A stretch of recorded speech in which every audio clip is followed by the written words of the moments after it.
होता था, पहले के जमाने में पुरुष वर्ग सारा पैसा कमा के पत्नी को देता था, क्योंकि पहले की पत्नियां विश्वास पात्र थीं। आज बहुत सारे पुरुष ना कमा के पैसा पत्नियों को नहीं देते। बहुत सारे पुरुष पैसा अपने पास रखते हैं, अपने ताले पे रखते हैं, अपनी चाबी रखते हैं, पत्नियों को नहीं देते। क्यों? क्योंकि ये सब सुन सुन के कि भाई कहीं अपनी वाली भी ऐसी ना हो जाए। अभी कुछ दिन पहले और हुआ था ऐसी केस कि एक पति पैसा लाता और पत्नी को पढ़ा के एसडीएम बनाया। सुना था हमने टीवी पे, एसडीएम बनाया, पत्नी एसडीएम बन गई तो अपने वाले को छोड़ दिया और वो भी किसी और एसडीएम से सेट हो गई। मस्त एसडीएम हो गए और वो बाल बेचारा रोता रहा। मेहनत कर करके बेचारे ने पढ़ाया पत्नी को कि चलो पत्नी पढ़ जाए। यदि ऐसा करेंगी स्त्रियां तो फिर विश्वास उठ जाएगा। इसलिए मेरी प्रार्थना है, मेरी बहनों, मेरी माँ, ऐसा पति को तो धोखा ना दो। जो पति को धोखा दे सकती है फिर भगवान क्या कभी उस पर विश्वास करेगा कोई समाज, कोई व्यक्ति। गुरुदेव 5वां दिन मेरा है, मेरी बेटी ही मुझे 2-3 बार कॉल कर चुकी, पत्नी फोन नहीं करती हैं। मैं यहाँ ये आप सब अब करेगी, मैंने समझा दिया। क्या नाम है आपकी पत्नी का? सुनीता। सुनीता। अब ये सुनेगी सुनीता। बेटा सुनीता ध्यान से सुनो। पति अंध बहिर क्रोधी अति दीना, ऐसा हूं पति कर किए अपमाना। देखो पति नालायक है। पति, तुम शराब तो नहीं पीते? मैं आज तक 45 साल एज हो गए, एक सुपारी भी मुंह में नहीं डालता। यदि पति शराब पीता है, पति गलत है, तो मैं मानता हूं कि स्त्रियों को पति को समझाना चाहिए और फिर आप जो निर्णय लो वो ठीक है। पर जब आपका पति अच्छा है, शराब नहीं पी रहा है, गांजा नहीं पी रहा है, कोई पराई औरत के चक्कर में, कोई पराई औरत के चक्कर में तो नहीं गुरुदेव, मैं कोई पराई औरत के चक्कर में नहीं है, फिर तुम सुनीता अपने पति को धोखा दोगी तो फिर ये गलत हो जाएगा। और ऐसे पति को त्यागना ईश्वर से विरोध करना है ना। भगवान कभी माफ नहीं करते ऐसे में। उनके मैके बिल्कुल गलत निर्णय लेने की जरूरत नहीं है। उनके मैके वाले पैसे वाले हैं गुरुजी, लेकिन मैं कभी भी अपने ससुराल का एक कप चाय भी नहीं पीता हूँ, क्योंकि मैं पैसे वालों से बहुत दूर रहता हूँ। हाँ, स्वाभिमानी बनना, मंडी लोगों से बहुत दूर रहना चाहिए प्रभु। केवल यही रखता है कि मुझे कोई दोष ना लगे कि मैं कितने का घर लिया था आपने जो पत्नी के नाम कर दिया? 60 लाख रुपए का। 60 लाख? वो भी बैंक से, उसमें 25 लाख का लोन भी है मेरे ऊपर सर। मैं कोरोना बाद मेरा व्यवसाय, लोन आप चुका रहे हैं, कब्जा पत्नी ने कर लिया। कोरोना बाद मेरा व्यवसाय पूरा चौपट हो गया सर। उसके बाद से ही मैं डिस्टर्ब चल रहा हूँ। अब मेहनत करो, डिस्टर्ब नहीं। मैंने समझा दिया। एक काम करना, पत्नी को मेरे पास लेके आना। एक बार आपसे मिलने का मुझे... हाँ, मैं मिलूंगा। पत्नी को भी ले आना, मैं बात करूंगा आपकी पत्नी से। बहुत बहुत 60 लाख पाके बताओ वो पति को भूल गई। श्रीमन नारायण प्रभु। पत्नी तो ऐसी हो कि 60 करोड़ पाकर भी अपने पति के प्रति कभी विचलित ना हो, गलत विचार ना रखे और पति से समर्पित रहे, पति में और पति भी पत्नी में। आओ बेटा, चरणों में मेरा कोटि कोटि प्रणाम। खुश रहो। गुरुजी के श्री चरणों पे नमन जी। गुरुजी, मैं दिल्ली से आया हूँ और मुझे आए हुए 1 महीना हो गया वृंदावन में। गुरुजी, कारण ये रहा कि मेरी जो धर्म पत्नी है मेरे साथ में है। ये छोटी छोटी, गुरुजी, हर परिवार में छोटी छोटी बातें होती हैं और अपने घर बता देती है। और हमारी जो सासू माँ है गुरुजी, वो उस बात का बतंगड़ बना के पेश करती है। और जब बात होती है मैं इससे कहता हूँ कि कम बात कर, लेकिन मेरे पीठ पीछे ये बात कर लेती है। और जैसी ही बात होती है गुरुजी, बात का बतंगड़ बन जाता है। और गुरुजी, बात का बतंगड़ ऐसा बना कि एक दिन मेरे ससुराल पक्ष से पूरे के पूरे गुंडे लोग आए और गुरुजी मेरे घर में टीवी तोड़ गए, मुझे पीट गए। और गुरुजी मेरे सिस्टर के बारे में अनाप शनाप बक्के गए, मेरी फैमिलीज के बारे में अनाप शनाप बक्के गए। गुरुजी, मेरे पापा आर्मी से रिटायर्ड हैं, समाज में उनकी बहुत प्रतिष्ठा है, बहुत नाम है। गुरुजी, मेरी सारी इज्जत, मेरे पिताजी की इज्जत गुरुजी पानी में मिल गई। मैंने दिल्ली छोड़ दी और मैं कभी गुरुजी दिल्ली में अपनी शक्ल नहीं दिखा सकता। मैं पेशे से योग शिक्षक हूँ। मैंने दिल्ली में केंद्रीय विद्यालय में योग कराता हूँ। गुरुजी, मेरा सब बर्बाद हो चुका है, लेकिन मेरी धर्मपत्नी मेरे साथ है, इस बात का मुझे गर्व है। लेकिन गुरुजी, मुझे ऐसा लगता है कि अभी तो ये बात नहीं कर रही है, लेकिन जैसे ही एक दिन इसकी अपनी मम्मी से अभी भी बात होगी, वैसे ही कहीं ना कहीं ये झूठा मुकदमा, गुरुजी बहुत कोशिश करी इनके घर वालों ने इसको कन्वेंस करने की, झूठा केस कर दे, बात कराओ। राधे राधे गुरुजी। क्या नाम है आपका? नेहा। तो आप अपने पति को क्यों पिटवाना चाहती हो? मैंने नहीं पिटवाया इनको। फिर आपके ससुराल मायके वाले तो आके पीट गए इनको। कौन थे वे जो पीटने आए थे? कौन थे वो? क्या लगते थे आपके रिश्ते में? बताओ बताओ, उनको ही बताने दो। कौन थे वो? चाचा और पापा थे, आए तो बात करने के लिए थे। हाँ, फिर बताओ बताओ। गुरुजी बात हुई, इसके चाचा ने मुझे फ़ोन किया और कह रहा नेहा से बात कराओ, आपने उसे मारा पीटा है। आप इनसे बात कराओ।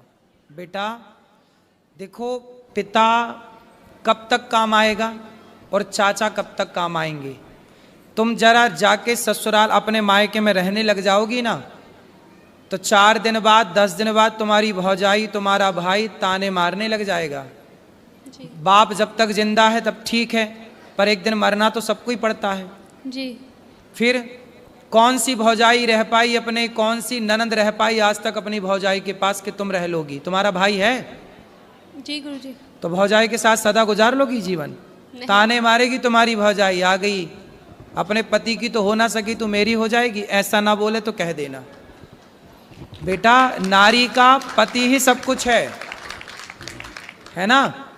तुम्हारे पिता ने तुम्हारा दान कर दिया, कन्यादान, अब तुम्हारा पति ही सब कुछ है। और पति को अपने मायके वालों से पिटवाओगी, यदि ऐसा कुछ हुआ तो बहुत गलत जाएगा मैसेज।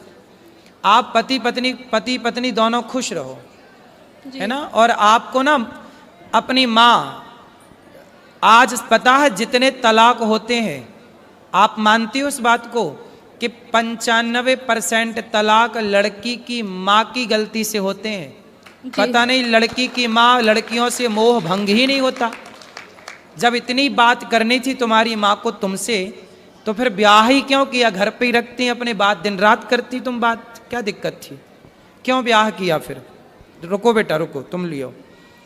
इसका मतलब ये हुआ, आप मानती हो उस बात को कि बहुत सारी माताओं की गलती से, माँ की गलती से बेटियों का तलाक हो जाता है? जी। आप मानती हो? हाँ। उसमें से एक आप भी हो। आपकी जो माँ है ना, माँ कैसी होनी चाहिए? अरे माँ ऐसी होनी चाहिए कि पति पत्नी में लड़ाई हो तो माँ कहे कि बेटा ये तो सबके घर होती है, इस धरती पे ऐसा कौन पति पत्नी है जिसमें कभी लड़ाई झगड़ा ना हुआ हो? जी। सबके होता है। इसका मतलब ये थोड़ी कि माँ तुमको बोला आजा बेटा मैं देखती हूँ दामाद को मैं पिटवाऊंगी। अरे माता सती अपने पिता के घर चली गई थी, दक्ष प्रजापति के घर, और वहां पर देखा कि मेरे पति का अपमान हो रहा है, तो माता सती सहन ना कर पाई। एक अच्छी स्त्री वो होती है जो कभी अपने पति का अपमान ना करती ना कराती। वो कैसी पत्नी जो अपने पति को अपने पिता और अपने चाचा से पिटवाए? तुम्हारे पिता बिल्कुल धर्म का ज्ञान नहीं रखते क्या? अनपढ़ है क्या? अरे दामाद का पांव पूजा है, जिसका मंडप के नीचे पांव पूजा है, उसे मारने का सोच भी कैसे सकते हैं? थोड़ा रिश्तों में मर्यादा भी तो रखनी चाहिए ना बेटा। ऐसे थोड़ी गुस्साई तो हाथ किस पे उठा रहे हैं ये भी तो सोचना चाहिए। भाई दामाद के पांव पूजे जाते हैं मंडप के नीचे, चाचा ने भी पांव पूजे होंगे, और आज वो चाचा आके मार के चला गया, तुम्हारे कारण तुम्हारा पति पिट गया, तो क्या ये तुम अच्छी नारी का परिचय दे रही हो? ऐसे रिश्ते नहीं बेटा। देखो पति सर्वोपरि है, स्त्री के लिए बताओ, स्त्री के लिए माँ बाप भी सर्वोपरि है, माँ भी सर्वोपरि है, ठीक है, पर अब तो आपका विवाह हुआ तो पति सर्वोपरि है ना? जी। फिर तो आपके पति के साथ आपके परिवार वालों ने सही किया कि गलत किया? गलत किया। फिर आपने बोला नहीं उनको? आपने बोला नहीं अपने पिताजी अपने चाचा जी को कि तुम्हें शर्म नहीं आई? कितने साल हो गए शादी की? बात कराओ। 3 साल होंगे अभी 14 नवंबर को। 3 साल में ही पति को कुटवा दिया, गलत किया ना बेटा तुमने। ऐसे समझा दो अपने पिता को और अपने चाचा को, बोले ये जो तुम्हारी ताकत हमारे पति को मारने के लिए लग रही है ना, ये दीन दुखी की सेवा में लगाओ, कुछ दीन दुखी को भोजन पानी कराओ।